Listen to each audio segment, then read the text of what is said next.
Hi, everyone. Welcome to the Nikia Phoenix podcast. I'm Nikia, your host, your guide, and your fellow traveler along this journey. And we have been doing something a little different here with my friend Joe. And we had a really powerful episode last week. And we're bringing this back again, reclaiming with Joe and Nikia to do, talk a lot more about this month. Yes, I was really excited about all the feedback that we've gotten so far. It's so empowering when you get your voice out there and it's heard and it's appreciated, and it helps because that's what we're here for. Mm-hmm. So October is Domestic Violence Awareness Month. Sorry, my bracelets are clicking. But October is Domestic Violence Awareness Month. And we want to talk a lot more about our stories. And our goals, once again, are to not just tell our stories, but to draw awareness to the rampant rate of domestic abuse that happens, not just in this country, but worldwide. And also give you tools if you or someone you know is in need of help. We're here to offer some help. We're here to offer ways that you can do better for yourself, be better for yourself, and hopefully create some more hope and light in your world. So last week, we opened up a little bit, right, about our stories. Yeah. And, girl. Whew. Yeah, it opened up a bunch of floodgates of emotions as well.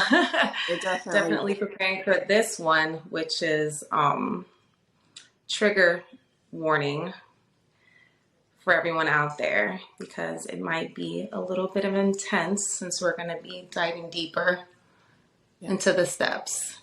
Yeah, and keep in mind a lot of what we say, you may not agree with, right? Like, I'm going to refer to my ex as crazy. I just am. And I know that word has been used to weaponize us, but Yes. I'm reclaiming it to weaponize the situation. Yes, 100%. Reclaiming. I'm taking that control back, because that's what they do. They do that whole cycle of abuse. They do it to gain control over you and hold you prisoner in your own life. Yeah. We're not prisoners. We're not doing that. That's not where we are in life, at least anymore. Not anymore. Yeah. Exactly. The last time we talked about this really powerful checklist, the abusive relationship checklist, and it's something that I remember seeing when I was sitting in an office at the courthouse, waiting to get my restraining order against my ex. And when I saw the checklist, I was in disbelief. And then also like, oh, this has been me. And this has been me, not just as of late, but that had been me for years. So let me roll through the abusive relationship checklist so that people know. So if your partner has hit you, beat you, or strangled you in the past, your partner is possessive, they check up on you constantly, wondering where you are, they get mad at you for hanging out with certain people, your partner is jealous. Even a small amount of jealousy is normal and healthy. However, if they accuse you of being unfaithful, if they isolate you from your family, that means that the jealousy has gone way too far. If your partner puts you down, they attack your intelligence, your looks, your mental health, your capabilities. They blame you for their violent outbursts. They blame you for so much. They blame you for their current predicaments. And they tell you that no one else will want you if you leave them. If your partner threatens you or your family, if your partner physically and sexually abuses you, if they ever push, shove you, hit you, force you to have sexual encounters with them against your will, even so far as damaging your property, if they stalk you, they're constantly checking up on you. You may be in an abusive relationship. And even as you repeat this now, and I'm hearing it, it saddens me, at least in my situation, being able to check off every single one of those into detail.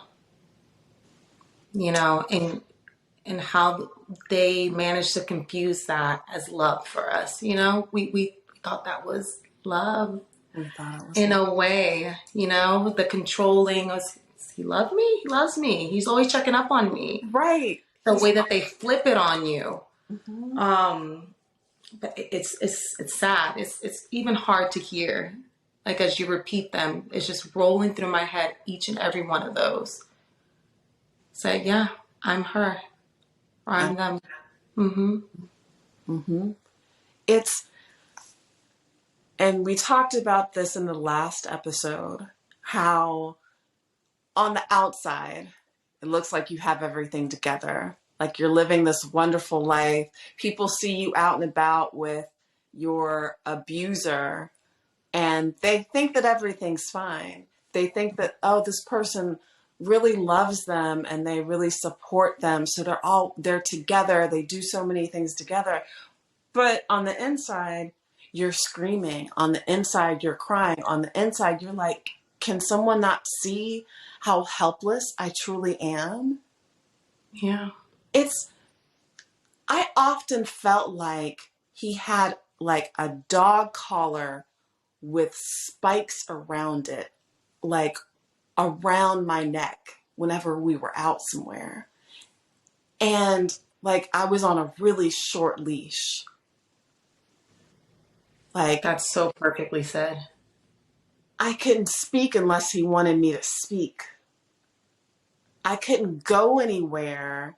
Like if we were at a party together, I could only go to get him something, get him some food, get him something to drink and come right back. If I was talking to somebody for too long, he'd, show up like, hey, what are y'all Yeah. talking about? What are y'all doing? Or wait until you get home and then really get at you for overstepping your boundaries, Uh-huh.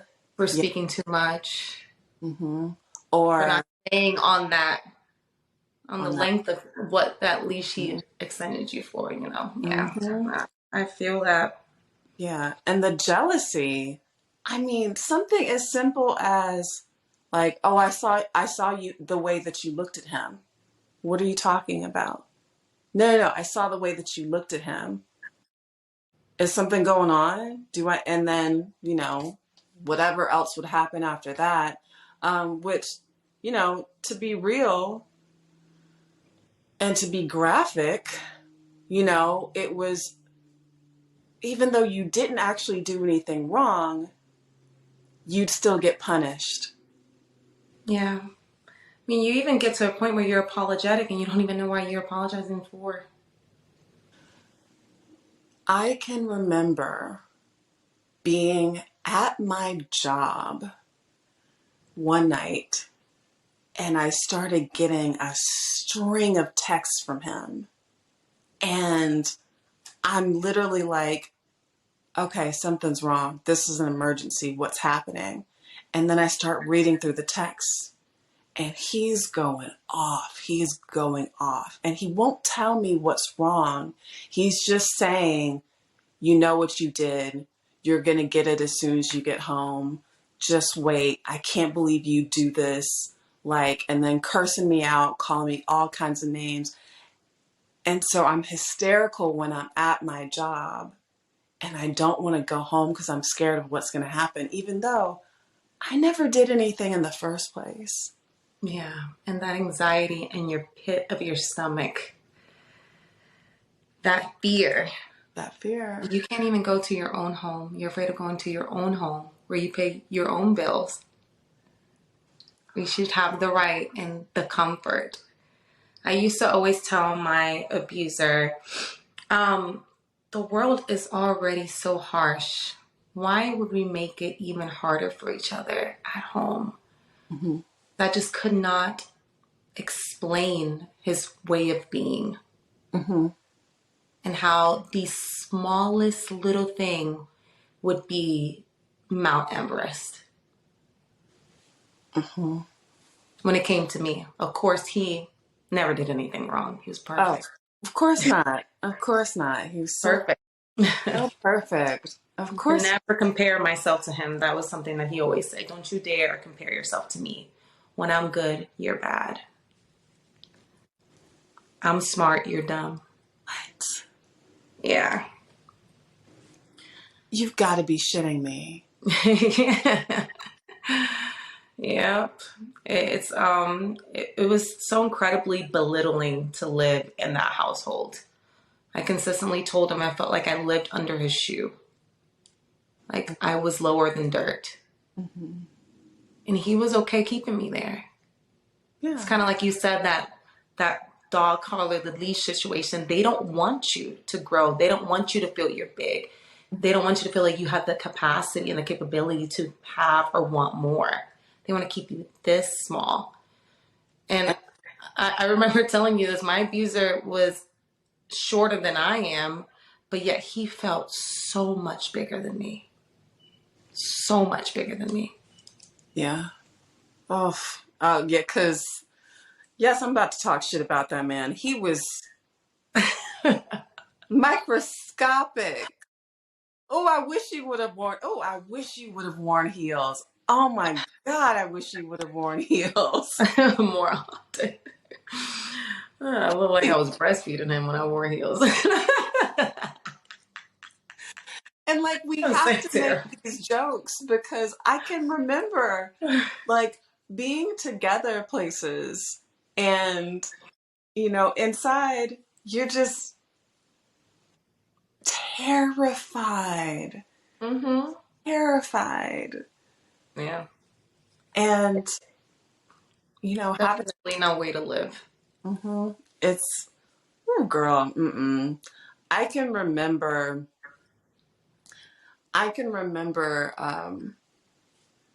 being so stressed that my hair was falling out, like right behind my ears. And when I get really stressed, I would start to mess with it and like pull my hair out in chunks. Mm-hmm. And at the time he cut my hair, so he could see what was happening. He could see what was happening. He could see what he was doing to me. And I know he took so much pride in it. I know he took so much pride in breaking me down. Isn't that sick? Mm-hmm.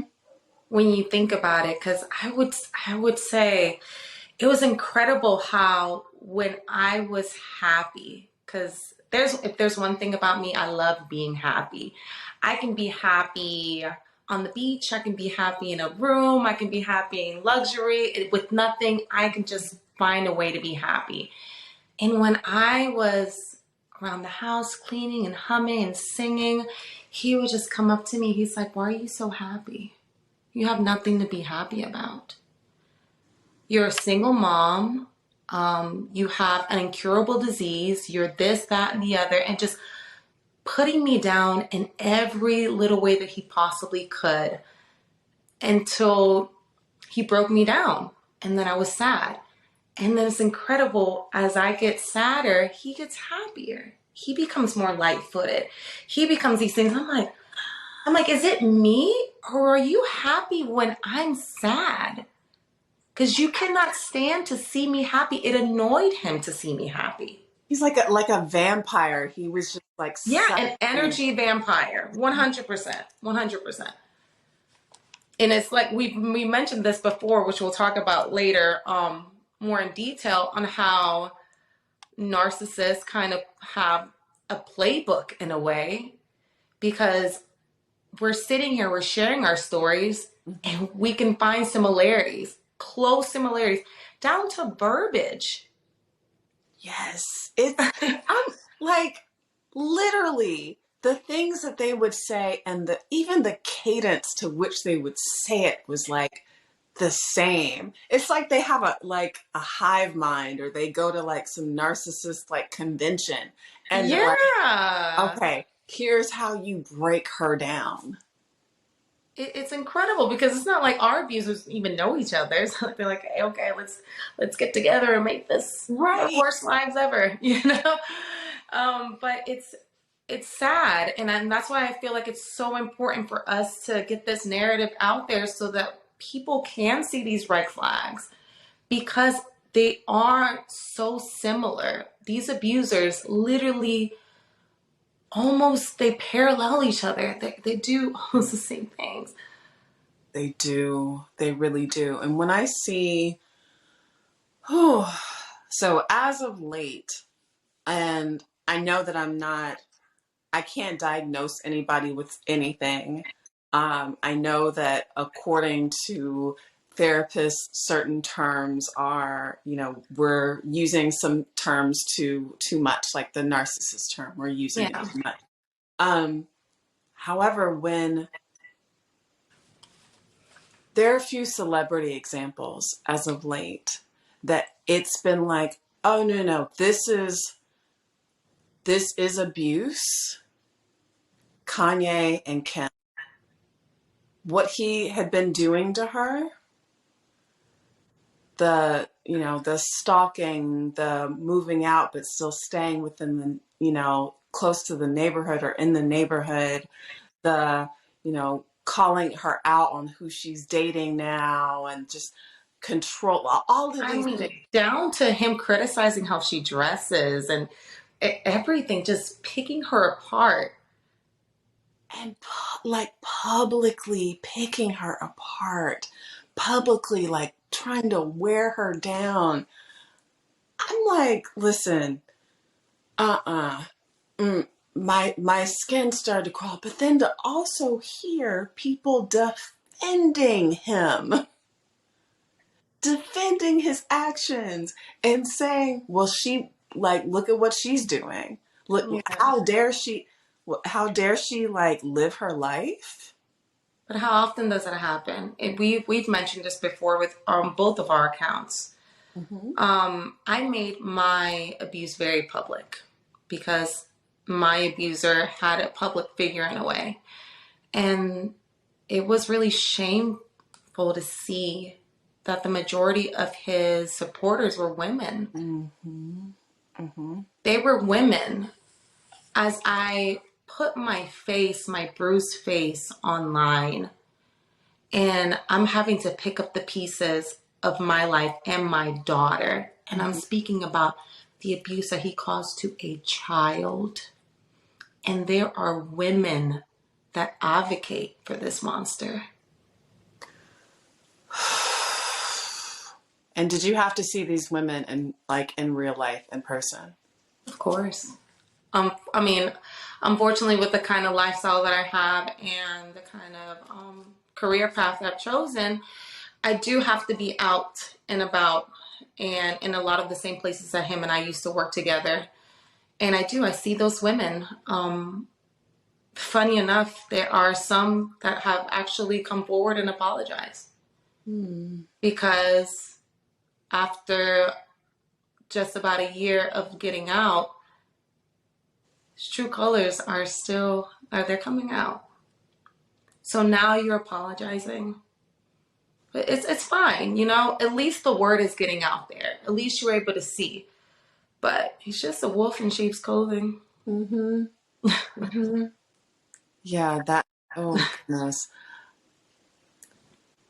I was reading back through all of the things that I experienced, and your abuse is more recent, and it spanned a longer period of time than mine.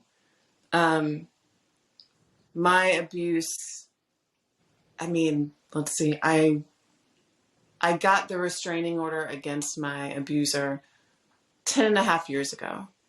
And when I was looking back through like emails and documents and the things that I had to do to prepare to go to court to get the, that longer restraining order, uh, reading through my documents of the abuse.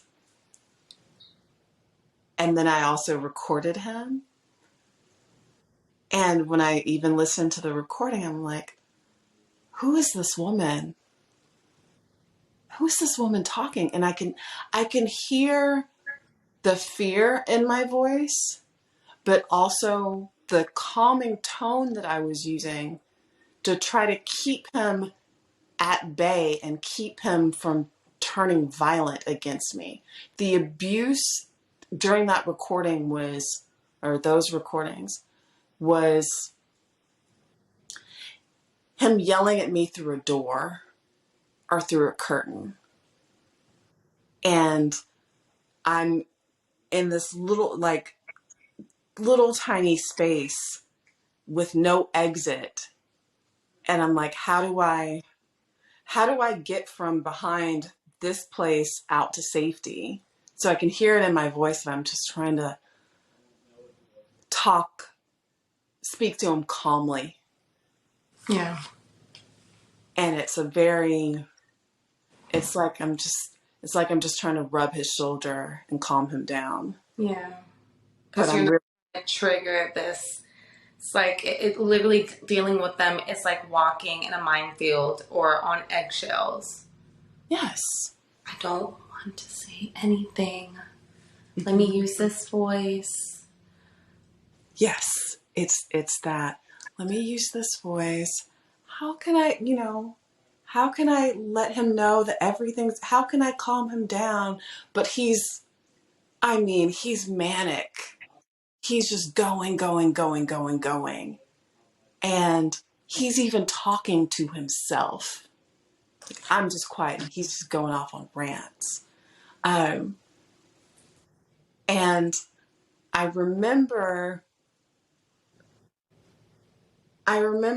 saying to myself, like, okay, well, he's been through a lot. Almost making excuses for his behavior.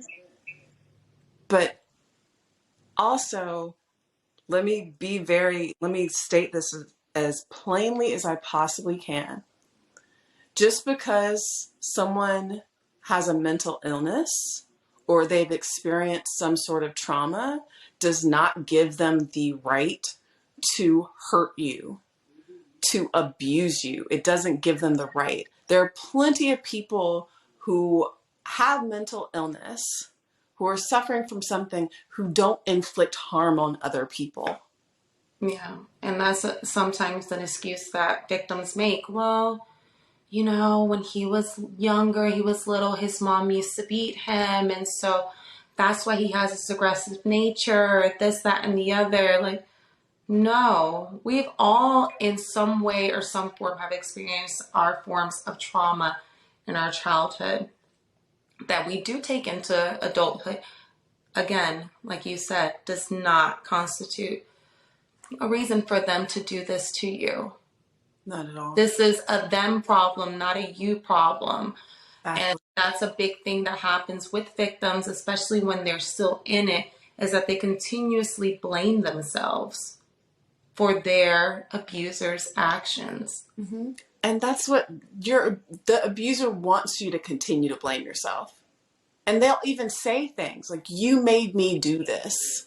Yeah. Look at what you made me do. Look at how, like, why would I treat you like this normally? I would never do, I love you. I would never do this to you. You did this to me. They flip it around and make themselves the victim when it's just the opposite. Yeah, they're very good at that. Oof. Like we It's said, it's yeah, like the handbook. It's the narcissist handbook. If I could find it, I would burn it. exactly. Burn it. Burn. Burn it, because So it's absolutely ridiculous. let's talk about the types of intimate partner abuse, because I know that we've like, we've been the whole time that we've been talking, we've, you know, stated some examples and some Yeah, different things, but let's really, really break it down for people, and let's break it down for ourselves, because this 100%. and some of these overlap, right? When I was going through doing all the research, going to National Domestic Violence Hotline, going to some other sites specifically for women who are victims slash survivors, excuse me, was like, okay, there's a checklist, and there was this wonderful Venn diagram that was like, oh my goodness, it was very extensive, and it Yeah. also brought up some aha moments for me. So let's go through some of these. All right. Physical abuse. And this is what people tend to think of when they think abuse and violence.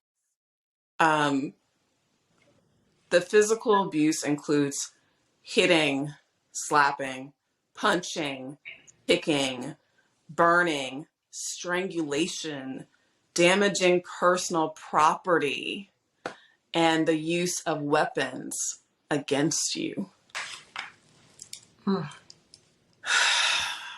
And I should have given a trigger warning before that, because that sent chills through me. Yeah, that, because my abuser didn't start off like that. He didn't start with the physical. Yeah. It was a slow build up to that, but he didn't start with the physical.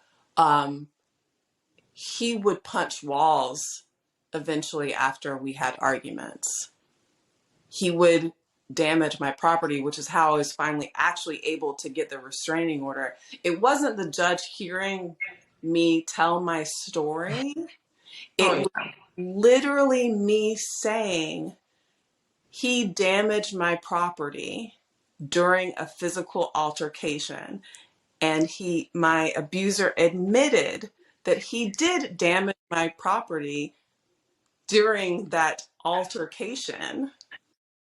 And that's the only reason that the judge gave me the restraining order.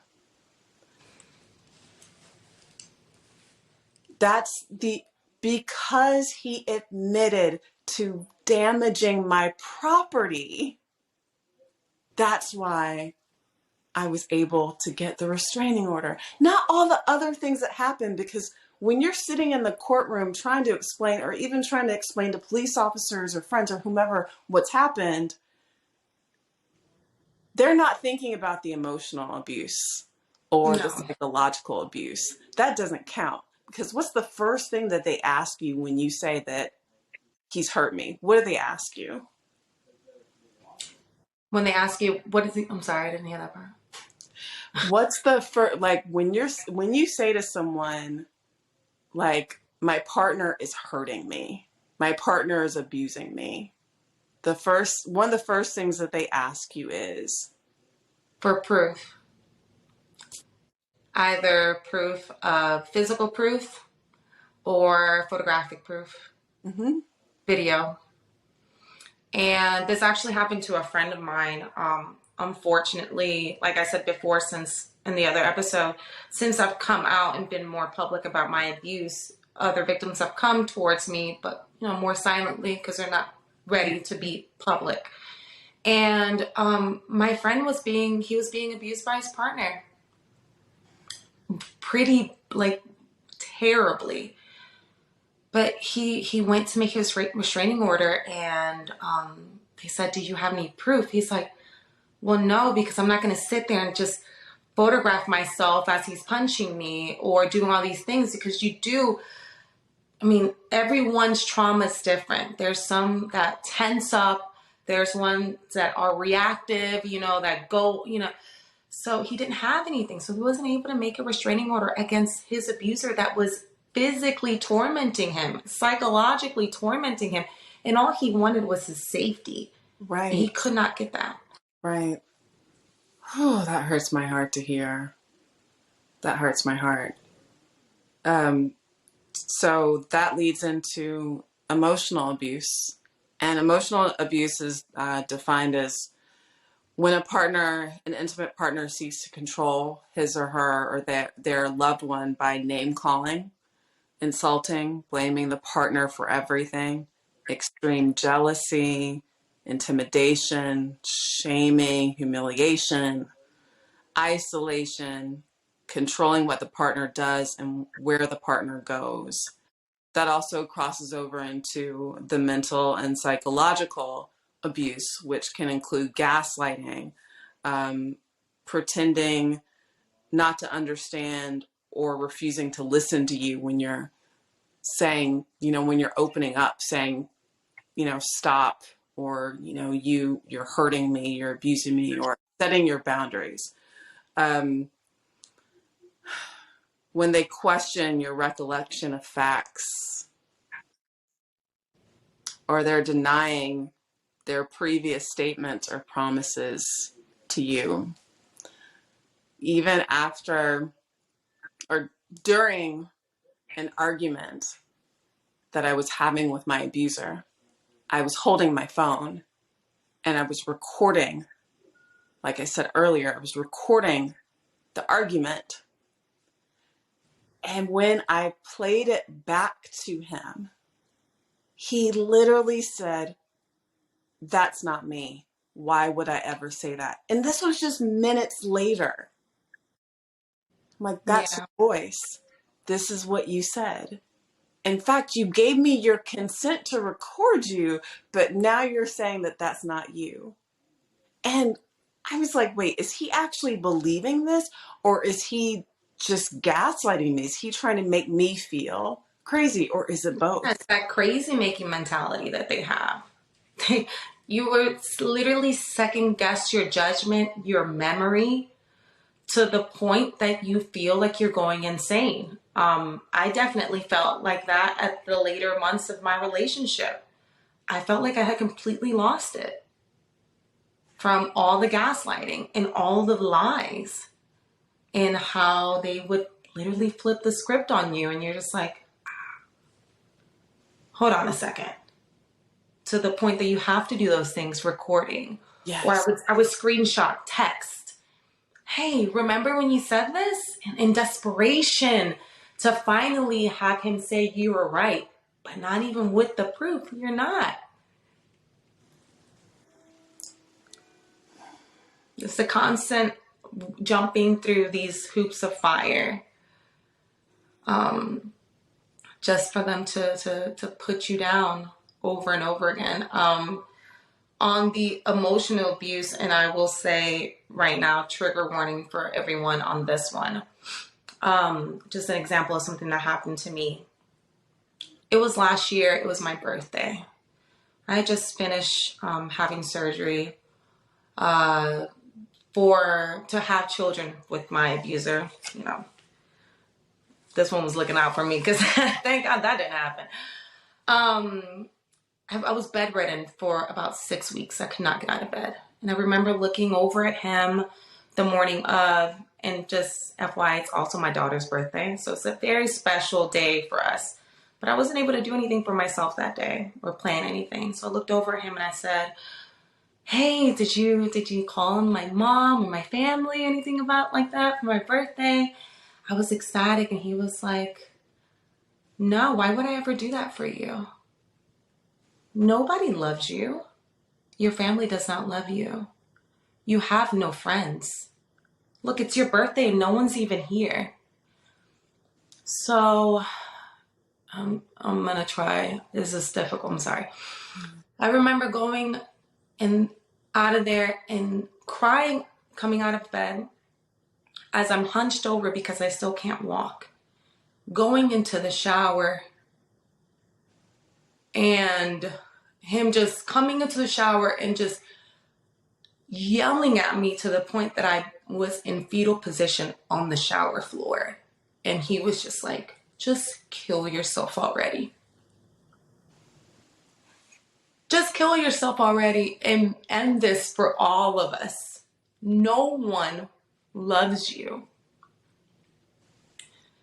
And it was, I came out of there just shaking and just asking him, why would you tell me this? Why would you tell me this? And my daughter was just in the other room, you know? And it was like 2 hours later, there's the doorbell rings and there's my mother with the balloons, and then family members just start pouring in, and they were just like, well, we came because he didn't call any of us, and we're not gonna not celebrate your birthday, you're in bed. And they turned it all around for me, but it was so Jekyll and Hyde because the way that he changed was incredible. He went from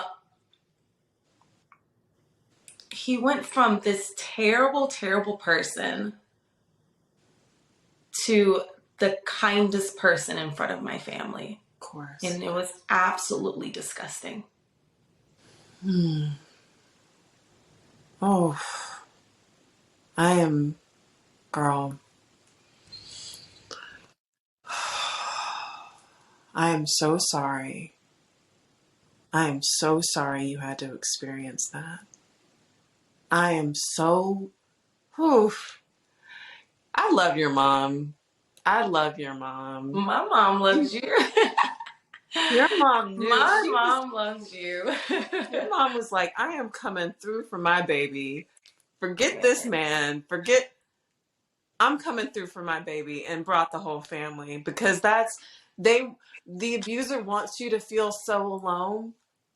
They don't understand the strength of the love that your family has for you. Yeah. That day and those words have rung in my head this entire year. Because I'm just this past August, I celebrated my first birthday without my abuser. And coming up and leading up to it, it was really difficult. But it was liberating. It felt light. You know, but it's tough to hear the person that is supposed to love you, the one that's supposed to protect you, hold you. Because that's what he would say, and that's what he said in front of all my family. I love her so much. After just a few hours ago being upstairs yelling over me that I should kill myself. Goodness. That being in the fetal position, having someone yell over you. I've experienced that as well. He chased me around the apartment, verbally abusing me. And he would get right in my face and yell at me. And he finally cornered me in a closet. And it's like, remember the drills we used to do in school, the tornado drills? Yeah. And you're underneath the desk and you're like covering the back of your head and you're just, curled up into a little ball. That's how I was. And I just kept praying to disappear. God, just help me disappear. God, just help me disappear. They want you to feel helpless. I don't know what they gain from this.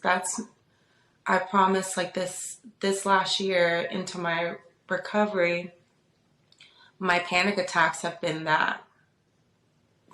What do you gain from this feeling? This feeling of making me feel small. Mm-hmm. This feeling of me being on the brink of even taking my own life.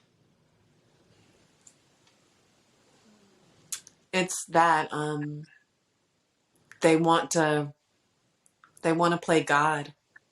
Yeah.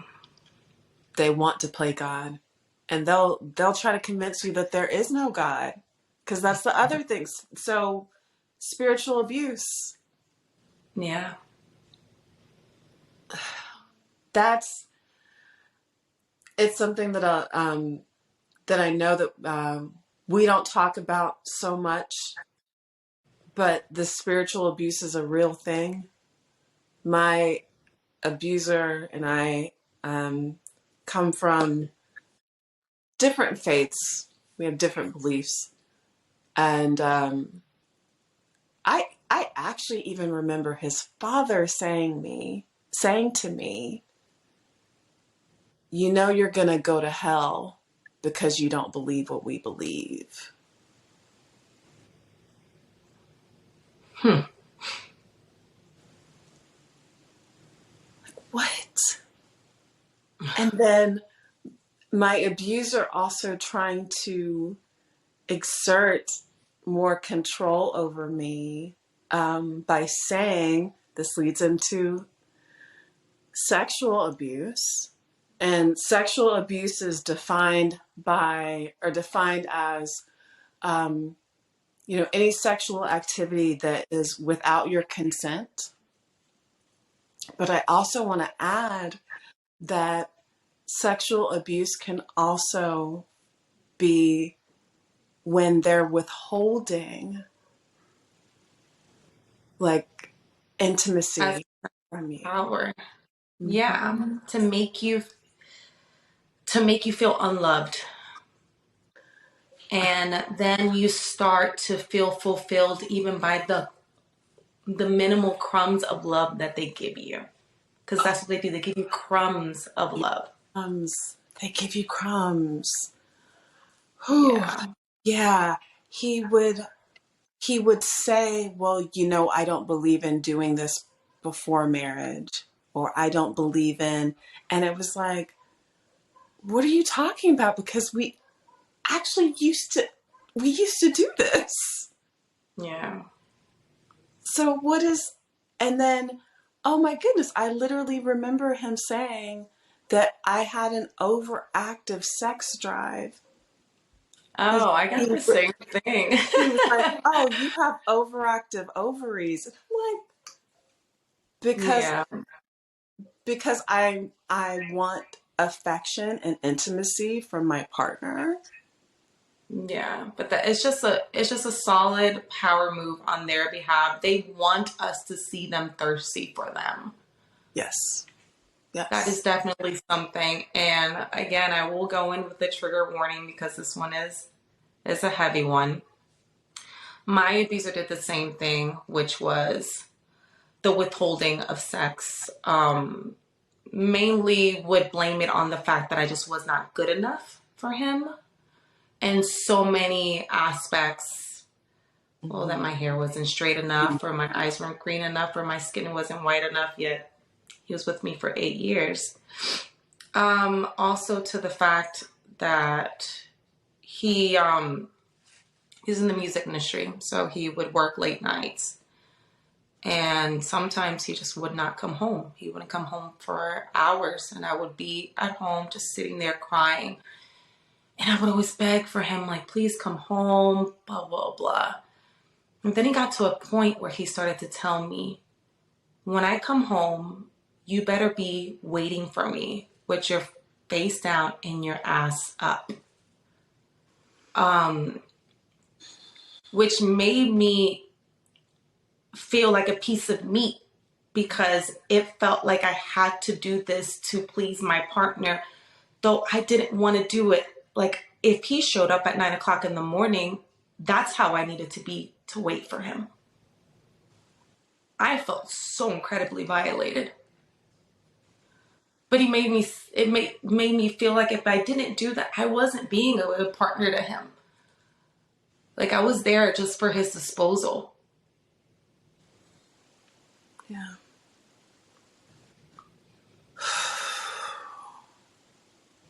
When did you, and I know that we haven't gone through all of the types of abuse, but when did you start to take your power back? I took my power back on the very last time that he abused me. I remember that we had an altercation. It wasn't even an altercation. I had, I'd been talking to a friend of mine and telling her what things were weird, even more weird than normal.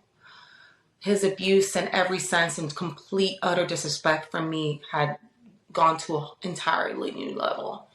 And he found out about me saying that. We were both working that day, and we get home. I'm walking into the kitchen, and I'm thinking, things are chill. Like, yeah, he overheard me speaking to a friend, but I was like literally begging him, I'm allowed to talk to friends or vent, and he's like, yeah, it's fine. It's fine. Made it seem like everything was fine in front of people. Till I got home, I'm walking into the kitchen, and he goes, so you think it's cool to talk about me? And I literally turned around and I was knocked out. I didn't even have time to react. I turned around, I was knocked out. Next thing that I know, he is eating at the counter. And it took me a while. It took me a few months to kind of get it together and to notice that the time frame. So that means that he had time to go to the kitchen and go into the refrigerator, heat up his food, and eat. Meanwhile, my daughter was sleeping upstairs.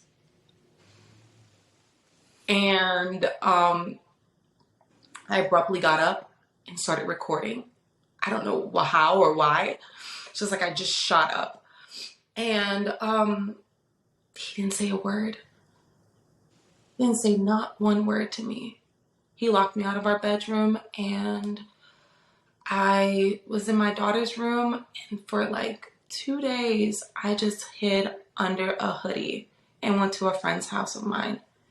He never called to check up on me, and when I did come back home after my face had finished swelling down, he told me, you better figure out what you're going to do to fix this. Just like with a straight face. And when I tell you that I started to panic and started doing a bunch of stuff to fix this.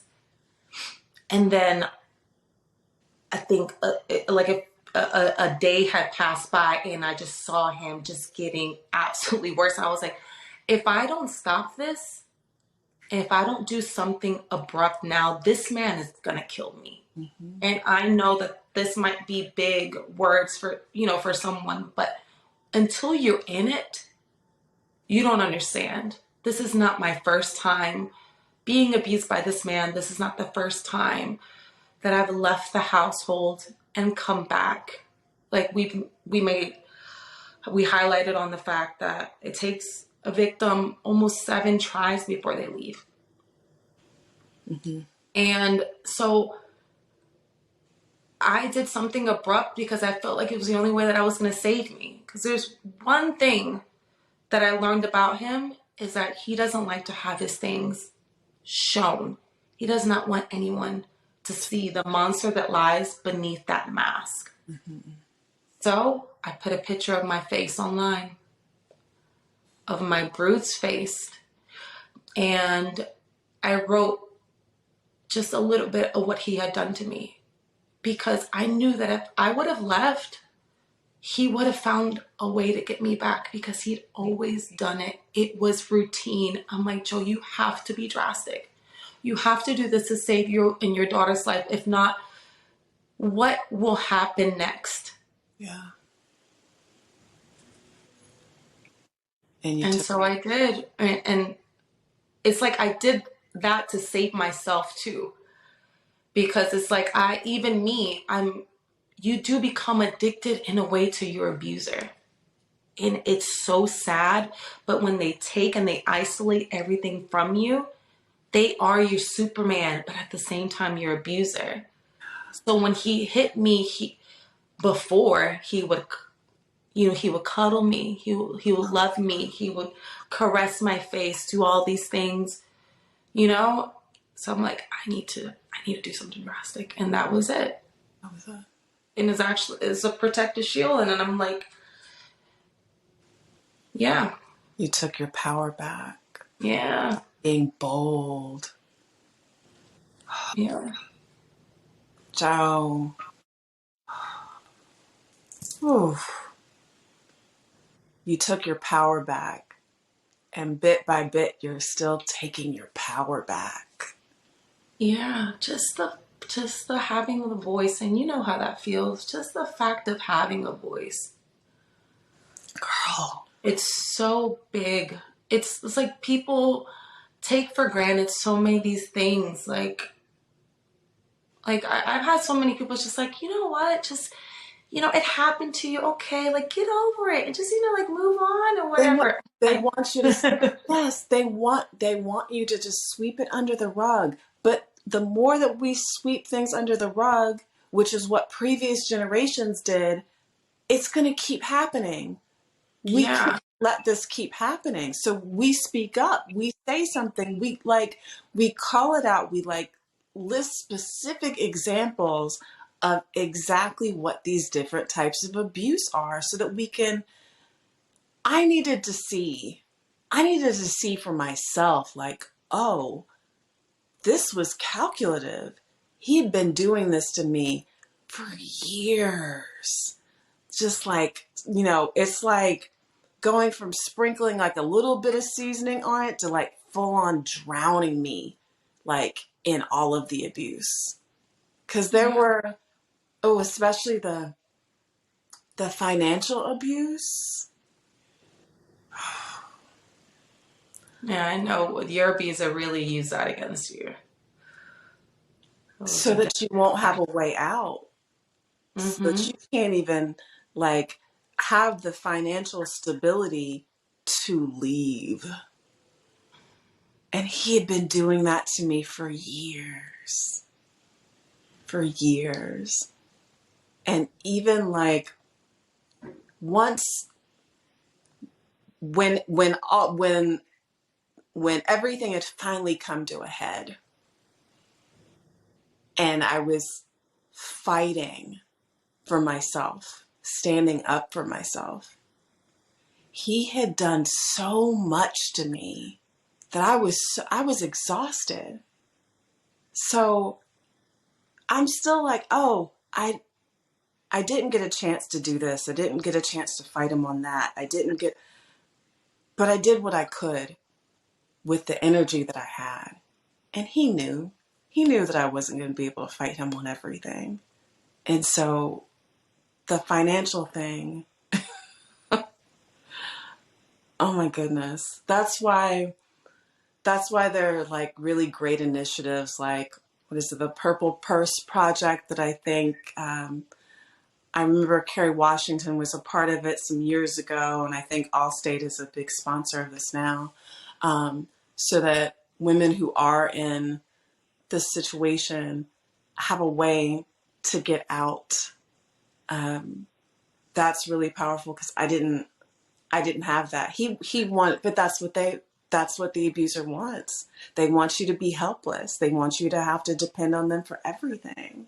For every single thing. It's extremely sickening when you look back at it. I mean, I don't know about you, but I felt so bad for that girl, myself. Looking back at it, it's just like, you didn't deserve that.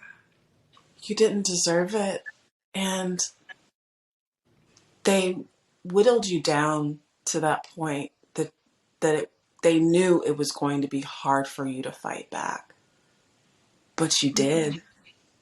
But you We did. did. We did. I mean, it took me 8 years, but at least can say that I got out in enough time that not more damage was made. Yeah, And like I'm here, and that my daughter was able to see me get out of it too. yeah, yeah. that's the most important thing for me. Yeah. Because she was no fan of him. Oh no. And I tell you, I remember when everything was said and done, she looked at me as I cried. Because, oh my God, I cried every day for so long. And she told me, she's like, Mommy, the thing is that you saw him with love eyes, and I saw him with my real eyes. Oof. And I was like, damn, Zan, God, you spitting out all the knowledge. I'm like, how insightful children are. It's incredible. I'm like, she told me she saw him with her real eyes. Mommy, you saw him with love eyes. So in other words, I was jaded. Oh, gracious. Wow. Oh, so your child is magnificent. She is. Thank you. Strongest girl I know. Strongest girl I know. Whew. Before we start to wrap this up, a couple of other things since we're talking about children. That's another way that they will abuse us is using children against us, trying to hold our children hostage. Um, they'll also, an abuser will also, which is why you get the restraining order, stalk you. And that stalking and the abuse also includes like the digital aspect of it. Because back in the day when I was getting my restraining order, digital and technological abuse wasn't even like a factor. Yeah. They didn't like. Now they can get real creative. They can even put trackers on in your car. So, oh my goodness, like, because my abuser thought that even though I had the restraining order, he thought that he could still, follow me online, see what I was doing. And I knew that something was up because there was a comment from someone under a picture of like me and my cat at the park. There was a comment from someone who like had kind of a shady profile, but when I dug a lot, I realized it was him. Technically, according to the restraining order, he shouldn't be able to have any contact with me, but he thought he could just slide in. Just slide on in. Because So, they still feel like they have ownership on you in some way. yes, they do. You were their supply. And you got to And cut and that. you were probably his greatest supply because he had you for so long. I know I was my abuser's greatest supply because it's like I fed him. It's like a leech, a vampire. Because they need that energy. They need that high that they get from breaking you down. Yeah. They need that high. Whew, girl. No more. No more. All right, let me just make sure that I went through. All right, just to backtrack to make sure that everybody understands physical abuse, emotional abuse, mental and psychological abuse, sexual abuse, verbal abuse, financial, digital abuse, stalking, spiritual abuse, using your children against you, and there's so much more. But there are wonderful resources out there available that will break these things down even more and give you more examples of them. Those are definitely available on my website or thehotline.org. It's been a really great resource for me. And before we leave, we also want to give you some tools. What are some things that have been helping you in your journey to heal? Definitely journaling. And we've spoken about this. Journaling, either writing it down or even through video. Sometimes, like, I would find myself just being so utterly exhausted, just like mentally, that I would either do voice notes or record myself and do video journal entries or writing it down. Mm-hmm. Same.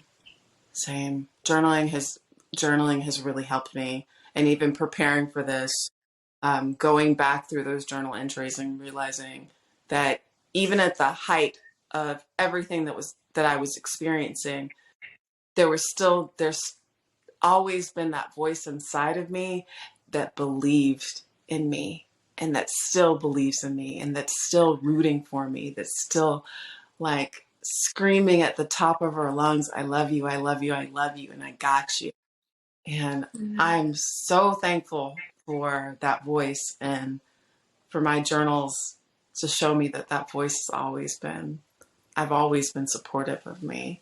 Um, Something else that helps with the journaling, and I've been reading this book about set boundaries, find peace. It's a really powerful book. Um, and it just talks about setting boundaries, in all different aspects of your life. One of the things that it points out is, when you're journaling and you're trying to figure out how to get out of, any relationship that crosses your boundaries. And this falls right in line with manifesting. What do you want your life to look like? What do healthy boundaries look like to you? What does standing up for yourself look like to you? And I'm thankful for this now. And I'm thankful for this now because it helps me be able to walk into even current relationships and future relationships, knowing that I know exactly what I want, what I don't want, and what's a healthy container for me. What's a healthy relationship for me? Like, what does love look like for me? And what kind of support do I need from a partner? But what kind of support do I also need to give myself throughout the relationship? Yeah, this set boundaries, find peace. And that's a really important thing, like even for victims that are still in it and those that are just getting out of it and post, is knowledge. Like since I had never experienced being in a narcissistic relationship or knowing that kind of abuse, it was hard for me to separate what was love and what was abuse. Right. So knowledge, reading, I mean, just, yeah, writing down the little tendencies that you might notice. So I think that maybe if I would have, known a little bit more about this kind of behavior in the beginning, I mean, I don't know, maybe I would have been able to get out, because I've learned now that narcissists, there is no cure for that. But that also still, that doesn't No, it doesn't excuse excuse their behavior. There are narcissists that, they'll work on it, can acknowledge it, and at least put, I don't know, a badge on narcissists. All right, well, go Heisman on you, just right. ride you all the way to the right. I think it's also important to say that when we're talking about the things that you can do right now, if you or someone is in an abusive relationship, they're experiencing intimate partner abuse, create a safety plan. Create a safety plan to help you either leave or, I mean, it depends on the person, because some people decide to stay and work Yeah. things out. Nevertheless, it's important to create a safety plan. And according to the hotline.org, the National Domestic Violence Hotline, which is a great resource, a safety plan is a set of actions that can help lower your risk of being hurt by your partner. It includes specific information to you in your life that will increase your safety, whether you're at home, at school, at your job, places that you go on a daily basis. And so if you go to the hotline.org, they have a great step-by-step way to help you create a safety plan. And because we're talking about the digital and technological abuse that happens, one of the really great things about the hotline.org, which is also the National Domestic Violence Hotline, is it gives you reminders like, make sure that you close this browser out. Click here to safely exit so that your abuser won't be able to track. Yeah, you'll be able to track it. That's incredibly, incredibly helpful. So Yeah, because they get upset when they see that you're trying to help doing, yourself. mm-hmm, yep, Mm-hmm. yep, they get upset. I know that you have a few other resources that you want to mention. I mean, always the suicide hotline, which is 988. Always. If you feel like you're in that brink and that you can't anymore, that is the biggest thing. Mm-hmm. There's so many tragedies that come from domestic violence. And because abusers really get into your psyche, they break you down, they make you feel worthless. You Mm-hmm. might find yourself down that black hole. And if you do, reach out to a friend or definitely reach out to the hotline, because they don't ask any questions. They don't ask what he did or anything like that. They're not biased whatsoever. Also, I have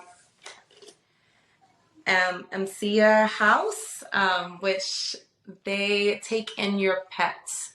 So let's say that you're in an abusive situation, you have nowhere to go, you're forced into a shelter or having to go to a friend's house, and you have a dog or cat or whatever kind of pet.